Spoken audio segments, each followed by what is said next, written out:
Hello बच्चों, चलिए प्रश्न को पढ़ते हैं। यहाँ पर कहा जा रहा है कि प्रकाश वैद्युत धारा पर क्या प्रभाव पड़ता है यदि पहला दिया गया है कि आपतित प्रकाश की तीव्रता बढ़ा दी जाए, दूसरा दिया गया है बच्चों कि आपतित प्रकाश की तरंग दैर्ध्य घटा दी जाए। तो चलिए बच्चों इस प्रश्न की मूल अवधारणा को हम देख लेते हैं। तो बच्चों इस प्रश्न की मूल अवधारणा में हम समझ लेते हैं कि जब हम किसी धातु के पृष्ठ पर कोई एक प्रकाश आपतित कराते हैं बच्चों, तो फिर क्या होता है, धातु की पृष्ठ से इलेक्ट्रॉन उत्सर्जित होता है। इस घटना को प्रकाश वैद्युत प्रभाव कहते हैं बच्चों। तो यहाँ पर बच्चों हम देख लेते हैं इस प्रकार से, अगर हम एक निर्वातित ट्यूब ले लें इस प्रकार से बच्चों, हमारी कांच की ट्यूब, और इसमें बच्चों एक तरफ ये हमारा कैथोड रख देते हैं और एक तरफ ये एनोड रख देते हैं, और बच्चों इनको इस प्रकार से जोड़ देते हैं बच्चों। यहाँ पर मान लीजिए हमारा धारा मापी है बच्चों इस प्रकार से, और बच्चों ये हमारा इस प्रकार से यहाँ पर बैटरी है बच्चों, इसको बैटरी से हमने जोड़ दिया। तो बच्चों जब हम कैथोड पर इस प्रकार से प्रकाश आपतित कराएंगे बच्चों, तो यहाँ पर कैथोड से इलेक्ट्रॉन उत्सर्जित होंगे और एनोड द्वारा आकर्षित कर लिए जाएंगे। तो बच्चों ये इलेक्ट्रॉन एनोड पर पहुंच जाएंगे, इलेक्ट्रॉन का प्रवाह इस प्रकार से होने लगेगा, जिससे बच्चों परिपथ में इस प्रकार से इलेक्ट्रॉनों के प्रवाह की विपरीत दिशा में धारा का प्रवाह होने लगेगा। तो बच्चों इस धारा को जो है हम कहेंगे प्रकाश वैद्युत धारा। चलिए बच्चों अपने प्रश्न को हल करते हैं और यहाँ पर देखते हैं बच्चों ये जो बहने वाली प्रकाश वैद्युत धारा है इस पर क्या प्रभाव पड़ता है यदि बच्चों पहला दिया गया है कि तीव्रता बढ़ा दी जाए, आपतित प्रकाश की तीव्रता बढ़ा दी जाए। तो बच्चों हमें पता है तीव्रता क्या होती है बच्चों, तीव्रता होती है कि प्रति सेकंड प्रति इकाई क्षेत्रफल से गुजरने वाली या फिर कह ले प्रवाहित ऊर्जा की मात्रा जो होती है वो हमारी तीव्रता कहलाती है। तो बच्चों अगर हम तीव्रता बढ़ा देंगे और आवृत्ति का मान नियत हो बच्चों, यदि आवृत्ति आवृत्ति का मान नियत हो, आवृत्ति परिवर्तित ना हो रहा हो बच्चों, तो बच्चों जब आवृत्ति नियत रहेगा तो एक फोटान की ऊर्जा ई बराबर होता है बच्चों एच न्यू। तो बच्चों ये हमारा फोटान की ऊर्जा एच क्या है, प्लांक नियतांक, न्यू क्या है बच्चों, आवृत्ति। तो यहाँ पर बच्चों फोटान की ऊर्जा भी नियत रहेगी प्रत्येक फोटान की। तो बच्चों तीव्रता बढ़ाने का अर्थ ये हुआ कि बच्चों प्रति सेकंड जो है इकाई क्षेत्रफल से गुजरने वाली ऊर्जा का मान बढ़ गया है।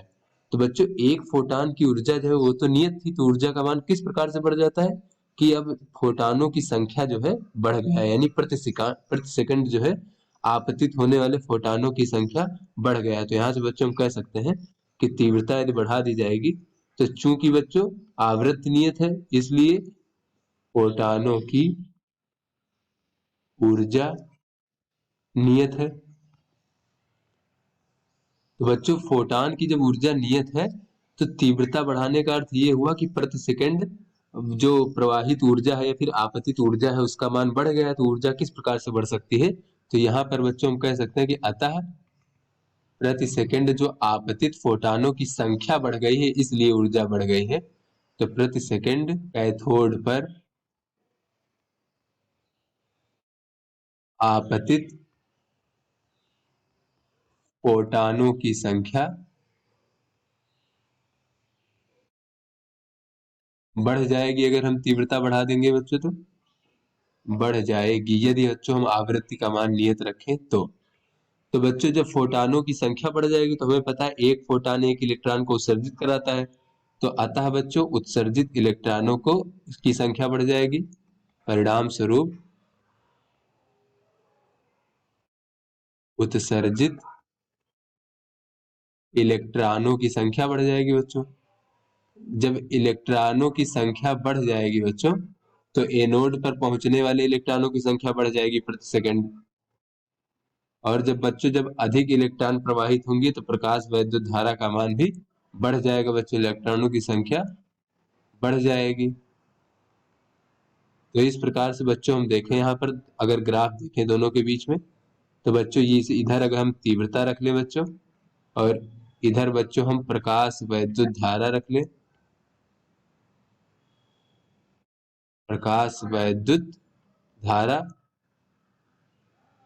तो बच्चों तीव्रता बढ़ाएंगे तो फिर ये परिणाम स्वरूप उत्सर्जित इलेक्ट्रॉनों की संख्या बढ़ जाएगी। तो इलेक्ट्रॉनों की संख्या बढ़ने पर बच्चों अधिक इलेक्ट्रॉन प्रवाहित होंगे जिससे कि हमारी बहने वाली धारा का मान बढ़ जाएगा। उसके बाद बच्चों हम दूसरा देख लेते हैं। तो दूसरा कहा जा रहा है कि आपतित प्रकाश की तरंग दैर्ध्य घटा दी जाए। तो चलिए बच्चों हम यहाँ पर देख लेते हैं। तरंग दैर्ध्य घटा दी जाए, तो बच्चों तरंग दैर्ध्य घटा दी जाए तो क्या होगा बच्चों, यहाँ पर हम देख लेते हैं फोटान की ऊर्जा E बराबर होता है hc भागे लेमडा। तो बच्चों तरंग दैर्ध्य जब घटा देंगे तो ये फोटान की ऊर्जा बढ़ जाएगी बच्चों। लेकिन बच्चों अगर यहाँ पर देख लेते हैं बच्चों, फोटान की ऊर्जा बढ़ जाएगी, बच्चों। किंतु बच्चों फोटान की, यहाँ पर देख लेते हैं, फोटान की ऊर्जा जब बढ़ जाएगी तो इससे क्या होगा, उत्सर्जित इलेक्ट्रॉनों की गतिज ऊर्जा भी बढ़ जाएगी बच्चों। उत्सर्जित इलेक्ट्रॉनों की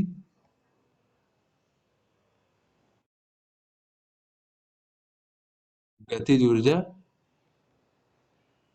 बढ़ जाएगी।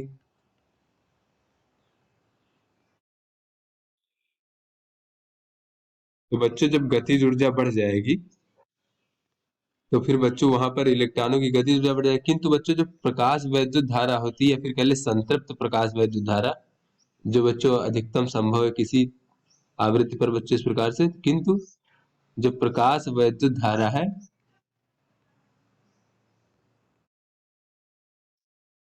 वो फोटानों की संख्या पर निर्भर करता है, या फिर ये कह लें उत्सर्जित इलेक्ट्रॉनों की संख्या पर निर्भर करता है। धारा उत्सर्जित इलेक्ट्रॉनों की संख्या पर निर्भर करता है, इलेक्ट्रॉनों की संख्या पर निर्भर करता है। तो बच्चों यहां पर क्या हो रहा है, जब हम तरंग दैर्ध्य घटा रहे हैं तो इलेक्ट्रॉनों की गतिज ऊर्जा बढ़ रही है, किंतु बच्चों प्रकाश वैद्युत धारा जो है वो तो उत्सर्जित इलेक्ट्रॉनों की संख्या पर निर्भर करता है, इस पर निर्भर नहीं करता कि उसकी गतिज ऊर्जा कितनी है। तो इस प्रकार से बच्चों अगर हम यहाँ पर ग्राफ देखें बच्चों, तो ये जो हमारी बच्चों प्रकाश वैद्युत धारा है, प्रकाश वैद्युत धारा जो है वो तरंग दैर्ध्य अगर हम बच्चों घटाएं या बढ़ाएं, तो बच्चों एक निश्चित तरंग दैर्ध्य के अंदर जो है बच्चों अगर हम तरंग दैर्ध्य घटाएं बढ़ाएं तो बच्चों प्रकाश वैद्युत धारा पर कोई प्रभाव नहीं पड़ेगा। किंतु बच्चों यहाँ पर हम देख लेते हैं, किंतु बच्चों यदि हमारी तीव्रता का मान नियत हो बच्चों, तीव्रता नियत हो, तो तीव्रता नियत होने का अर्थ ये हुआ कि प्रति सेकंड जो आपतित ऊर्जा का मान है वो नियत है।